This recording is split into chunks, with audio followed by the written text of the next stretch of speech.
Good morning everyone, কেমন আছেন সবাই? আশা করছি ভালোই আছেন। এখন রুটি আর তরকারি করা হয়ে গেছে, তারপরে স্নান করে চলে যাচ্ছি উপরে ছাদে। ওখানে কম্বলটা নিয়ে এসেছি ধুয়ে।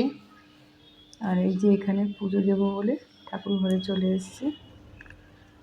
এই দেখো কম্বলটা মেলে নিই, পুজো দেওয়া হয়ে গেছে, দিয়ে কম্বলটা মেলে নেব। এটা রান্নাঘরে পাতা থাকে।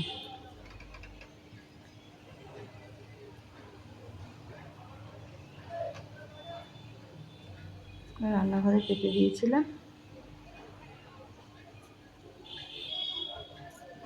পুরো ভিজিয়ে চুপচুপা হয়ে গেছিলো, তাই কেচে দিয়েছি, সার্ফ দিয়ে বেশ পরিষ্কার হয়েছে, মেলে দিলাম ছাদে। তারপর চলে এসেছি নিচে ছোলার ডাল ভেজাবো, আর ওদিকে মুগের ডাল করবো লাউ দিয়ে।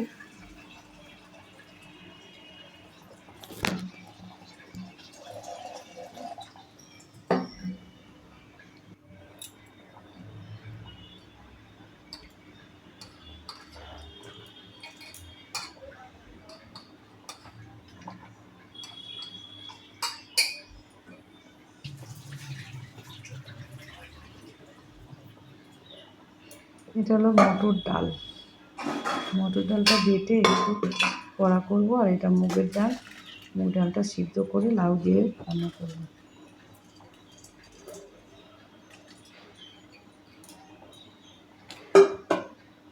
এই যে লাউ প্রেসার কুকারের মধ্যে দিয়ে দেবো, নাহলে একটু মানে শক্ত শক্ত আছে লাউ।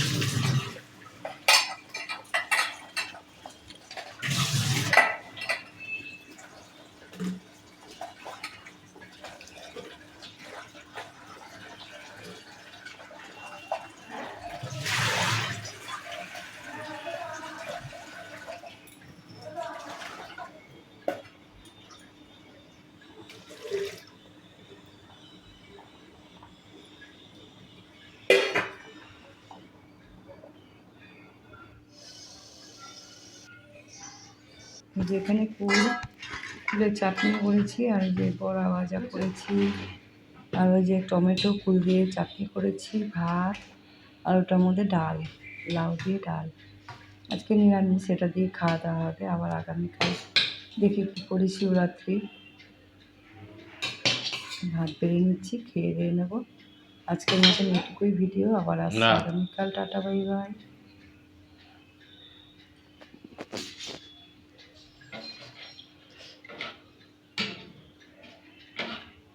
লেবু দেবো, লেবু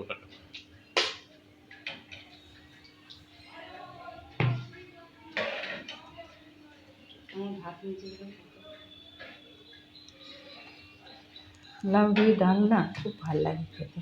চাটনিটা দিয়েছে গরম মশলা ফোড়ন। তোমরা কি কেউ খেয়েছো চাটনির মধ্যে গরম মশলা ফোড়ন? তার কুলগুলো বেছে বেছে নিলাম, একটু আচার নিয়ে নিলাম, 5 মিশালি আচার, ওটা দিয়ে খাবো, বেশ খেতে ভালো লাগবে। নিরামিষ তো।